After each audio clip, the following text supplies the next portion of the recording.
Hello again, everyone. I hope you're all keeping well. So the US media and the British media as well, and other various European media, are going absolutely nuts.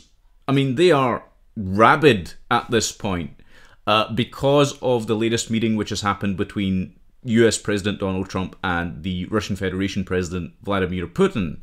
They don't like the fact that they have talked, which is interesting, because they don't seem to understand, or perhaps they do, and they're just so hell-bent on destroying everything, right? And I don't just mean destroying the political process inside the United States, but destroying the earth itself, right?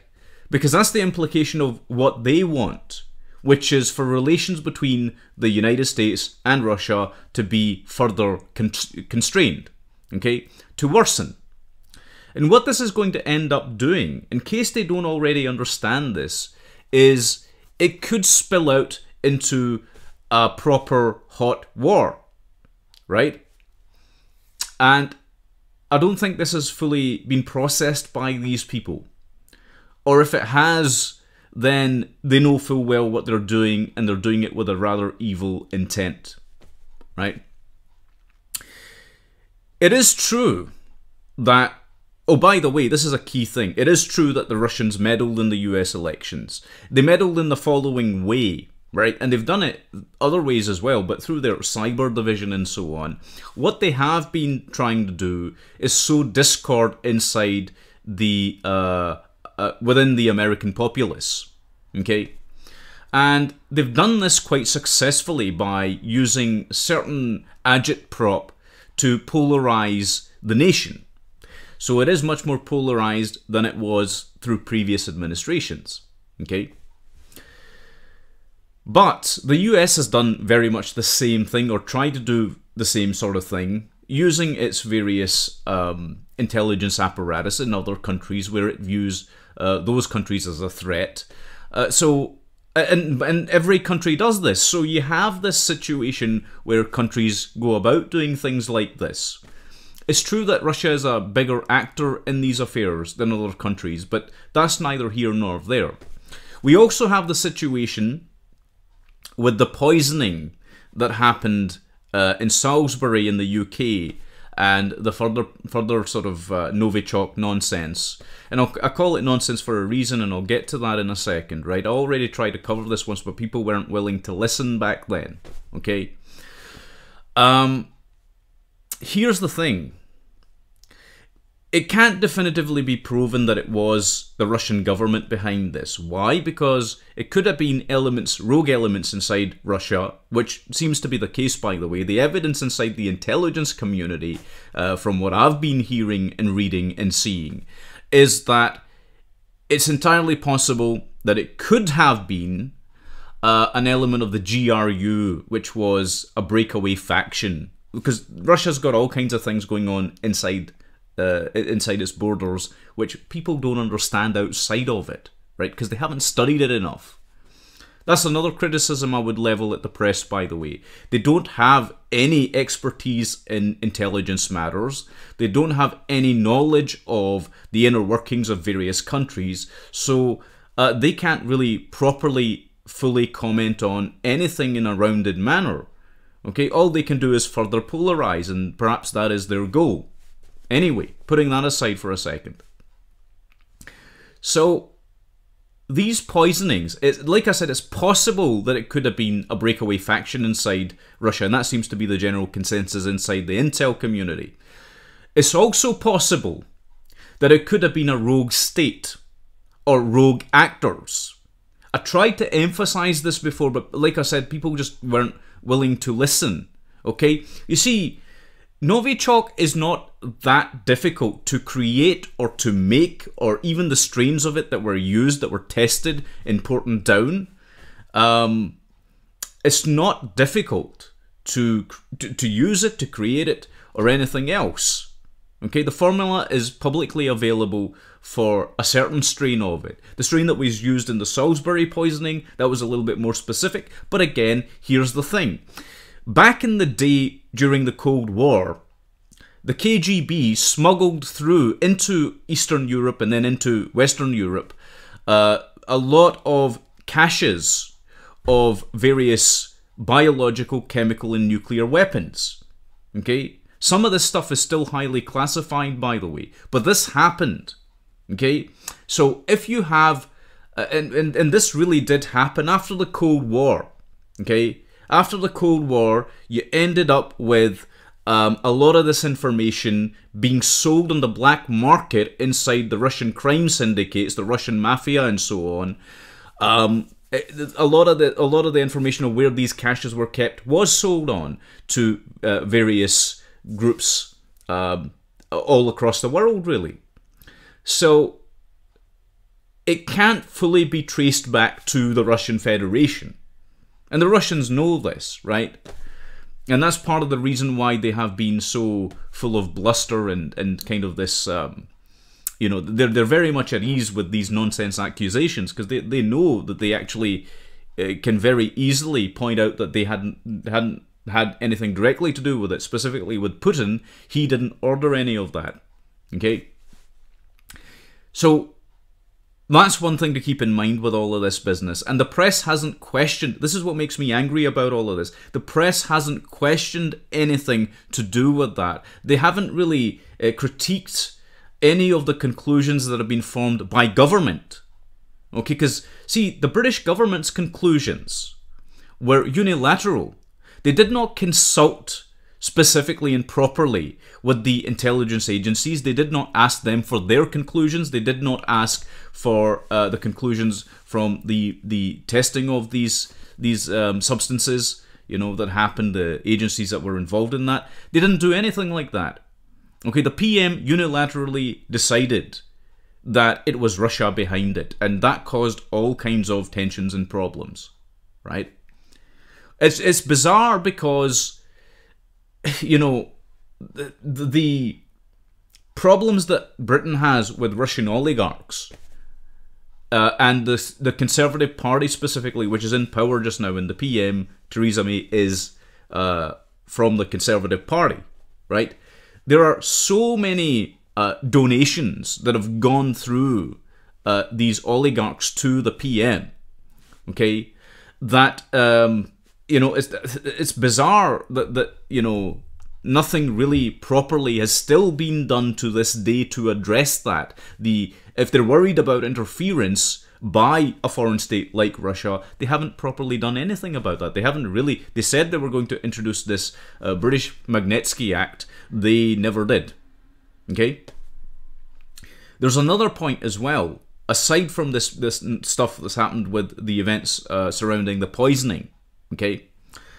And that is to do with the fact that every country under the sun is blaming Russia for interfering in its electoral processes.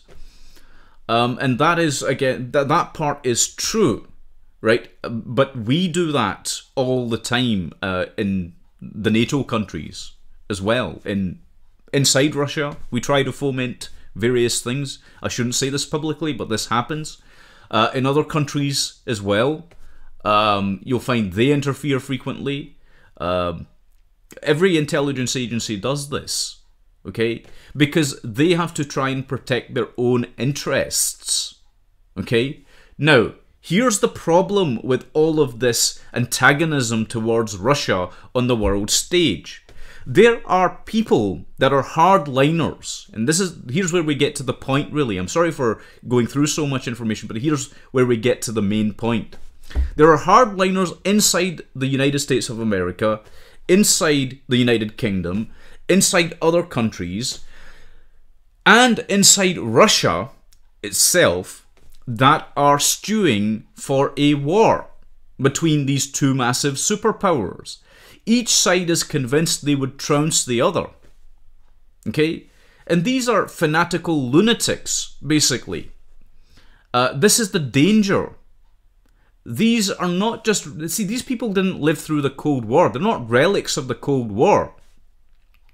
They have never properly faced the type of situations that their predecessors did at the height of the USSR's powers, let's say, or you know, the Cuban Missile Crisis or whatever else. They don't know the first thing about diplomacy or foreign policy, or how to deal with a country that is, you know, having issues like Russia's having, or doing the things that the Russian Federation is doing on, you know, a cyber attacks level, or geopolitically in the great game, the moves they're making or whatever else. They don't understand how to counter that effectively and properly. All they understand is go to war. Okay, let's go to war.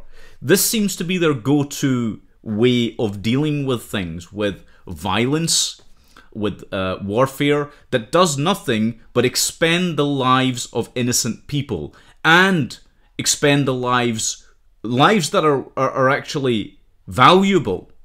Okay, expend the lives of British or American soldiers. Okay, this is why I was against any type of warfare happening in any country. I don't care if it's a proxy war or whatever. People say you need proxy wars to let out the steam. No, that's a nonsensical argument. It doesn't work that way. It just escalates problems. And you can see this from the examples from the height of the Cold War. Okay? But let's bring it back on point here. The thing is, by antagonizing Russia, you're basically giving all the power, the political power, the propaganda power, to those hardliner factions in either country that do want a war. Okay? And that is a dangerous situation because, like I said, these two countries, right, and I've said this before many, many times, and still, you know, it doesn't sink in for a lot of people. These two countries are nuclear powers. A lot of people out there think that they'll never use the nuclear weapons. Okay? People sleep safely in their beds at night because they're told this lie. This is a nonsense. Why is it a nonsense? Because if you look into the history between these two countries, right, when the Russian Federation was the USSR, what happened? There were 3 instances in which the nuclear weapons were almost used, and it was people on the front line, after being given the order by their superiors, right, who had to, the people in the front line had to step in and say, no, we're not doing it. They defied their orders because they knew what was at stake. Now, we can't rely on that as a fail-safe all of the time. Now, here's another great big secret that they won't tell you out there in the media, right? Presidents don't really have a red button, if you like, a nuclear button. They don't have one, okay, in either country. It doesn't work like that. There are systems in place in both countries that will... this is where the concept of mutually assured destruction actually comes from. The idea was that you have a system in place that will launch if it perceives that there is an attack impending, which is the way that the Russian system works, or once there's already been an attack on, let's say, in the case of American soil, if there's ever, God forbid, an attack on American soil, then America can retaliate and would retaliate. Okay? That's how these systems work. But they don't necessarily require, especially in the technological age, and I can't say too much about this, but they don't necessarily require a president to sign off on that matter. Okay? See, the president was supposed to be, in both countries, in Russia and in America, the president is supposed to be the fail-safe, the political fail-safe, because he's a leader chosen by the people, theoretically. Right? So, that's, you know, but it doesn't always work out like that, especially in modern times. I would be very, very, very careful. And the press aren't being careful. Okay, the media are not being careful. They're purposefully trying to push for further tensions between these two countries, and they're going to end up blowing the world to hell if they aren't careful. You see what I'm saying? These people want to cause a nuclear war. Now, you might not believe me on that, but you'll see this is what they're pushing towards. Right? So that's the thing there. The other thing I would say in regards to, just very quickly, regarding the election meddling accusations, let me hypothesize something, okay? Is it, and I would pose this question to anyone who doesn't understand that, and this is another very important point, okay? Just because countries are allied with each other, okay, because they are partners in, say, intelligence or on military matters, say in the case of NATO and what have you, just because they cooperate on a variety of various fields, doesn't mean that they don't act against each other or that they don't spy on each other.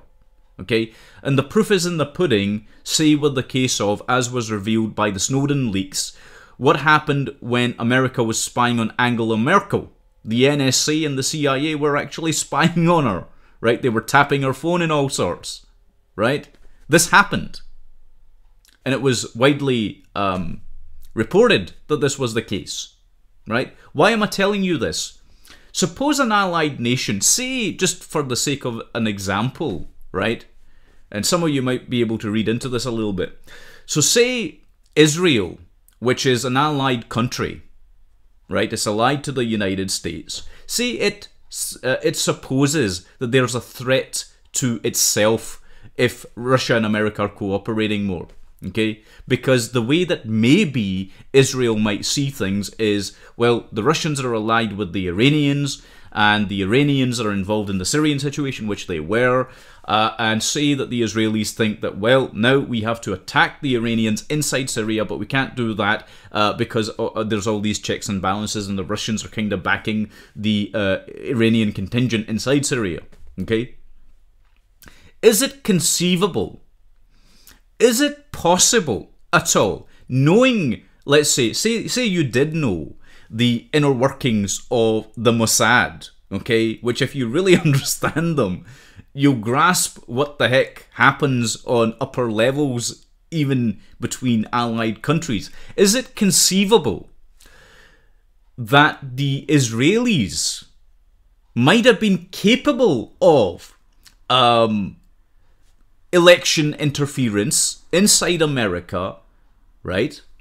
Is it conceivable that could have happened and that they might have been able to fake the signature, shall we say, the digital signature or whatever, to suggest that it was the Russians?